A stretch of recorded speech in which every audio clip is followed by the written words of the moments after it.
If you want to download Bluesky social app on mobile, then this video is for you. Bluesky is a decentralized social media platform created by Twitter's co-founder Jack Dorsey. It uses an open source protocol called the Authenticated Transfer Protocol, allowing users to own their data and easily move between different servers. The platform aims to provide more user control, reduce algorithmic manipulation, and create a more open social media ecosystem.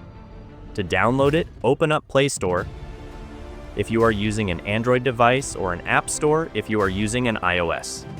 Tap here and search for Bluesky Social.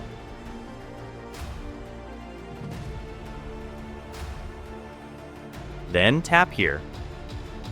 Press on Install. An application will be installed in our mobile.